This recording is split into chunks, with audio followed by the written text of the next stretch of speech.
बरसात का मौसम है और बहुत सारे माँ बाप जो है अपने बच्चों की तबीयत को लेकर परेशान है। उसी के अंदर एक अभी रोजमर्रा ओपीडी में देख रहा हूँ कि दस्त, जी हाँ, उल्टी, मलमल, दस्त, पैखाने, बुखार, इस तरह की शिकायतें लोग लेकर आ रहे हैं। तो दोस्तों, ये इस तरह का जो वायरल इन्फेक्शन है और इसी तरह हो सकता है ये बैक्टीरियल भी हो, तो ये बहुत ही एहतियात की जरूरत होती है। तो मैं आपको तफसील से बताऊंगा हम इसके लिए क्या कर सकते हैं। तो सबसे पहले जानते हैं कि डायरिया क्या होता है। डायरिया मेडिकल टर्म के अंदर अगर आम जुबान में कहूँ को अगर इसको, तो मैं एक दिन में बच्चे को 3 मरतबा से ज्यादा यानी कि लूज मोशन या फिर लैट्रिन अगर होती है, पैखाने एक दिन में अगर 3 से ज्यादा मरतबा, 3 टाइम से ज्यादा अगर होते हैं, कभी कभी वो 5 से 10 मरतबा भी कर सकता है, पानी की तरह एकदम पतले पैखाने अगर बच्चे को हो रहे हैं, तो हम उसको डायरिया कह सकते हैं। तो साथ में इस पे एसोसिएटेड सिम्टम्स यानी कि कुछ इसमें साथ में उल्टी भी हो सकती है, मलमल हो सकती है, बच्चे को मचलाहट हो सकती है, उसके पेट में दर्द हो सकता है, साथ में बुखार उसको आ सकता है, उसका जो तो शरीर का पानी कम होना जिसको डिहाइड्रेशन कहते हैं, इस तरह की प्रॉब्लम उसको हो सकती है। तो ये सब उसकी अलामत है। तो आप जानेंगे कि कब ये डेंजरस हो सकता है और कब बताएंगे। तो इसके पहले मैं आपको बता दूं तो इसकी वजूहात क्या है। तो देखिए, बरसात के मौसम में ये बहुत आम होना इसी वजह से हो सकता है क्योंकि ये गंदा पानी यानी कि दूषित पानी, गंदा पानी और इसी तरह का जो ऐसा अनकवर्ड खान पान यानी जो खाने पीने की जो चीजें होती हैं उसको अच्छे से कवर नहीं किया जाता है, तो उसकी वजह से भी होता है। और साथ में यानी कि अनहाइजीनिक चीजों का ज्यादा से ज्यादा यानी कि इस्तेमाल अगर किया जा रहा है, तो उसकी वजह से ये बहुत फास्ट यानी कि फैलता है।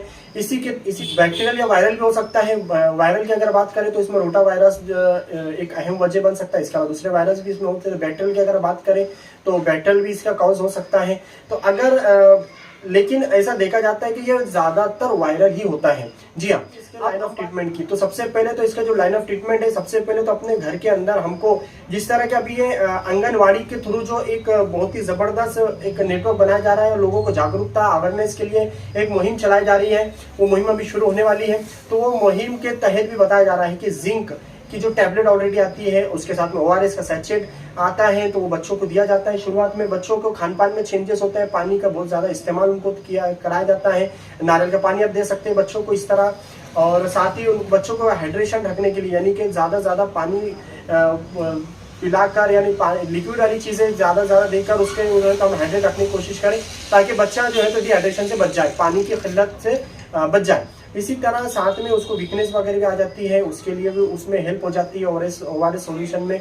तो इसी तरह से हम लोग को बच्चों का ख्याल रखना है। दाल जो है वो बिल्कुल पतली दाल हम बच्चों को दे सकते हैं, हल्का फुल्का खिला सकते हैं, साबूदाने की खीर दे सकते हैं, और उसको अगर सर्दी नहीं है तो उसको मौज खिला सकते हैं इस तरह से। लेकिन याद रहे कि ऐसी सॉलिड चीजें या बेसन से बनी चीजें या फिर ऐसी सॉलिड चीजें जो बच्चे के डाइजेशन में यानी कि डिस्टर्ब होगी या फिर उसको हार्ड हो जाएगा, तो इस तरह की चीजें उसको ना दे, बिल्कुल हल्की फुल्की चीजें दे, बच्चों को वॉच रखे।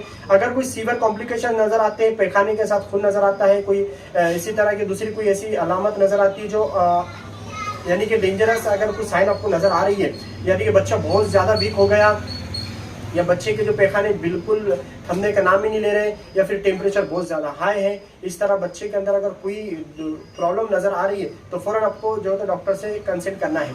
तो इसके लिए मैं आपको बताना चाह रहा हूँ कि आपको ये सब चीज़ों का एहतियात रखना है।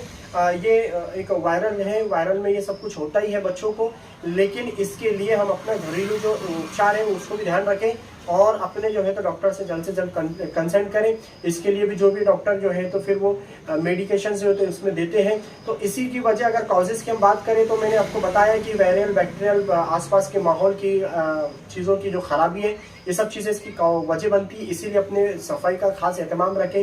हर बच्चों को देने वाली, खिलाने वाली, पिलाने वाली चीज़ों को हम साफ रखें, वॉश करें, बच्चों को भी हाइजीनिक सिखाएं। इसी तरह 6 महीने से पहले के बच्चों को बिल्कुल घर की यानी कि कोई चीज़ ना दे, सिर्फ माँ के दूध पर ही बच्चे को डिपेंड रखें 6 महीने से पहले। 6 महीने के बाद के बच्चों को हल्की फुल्की चीज़ें शुरू करें।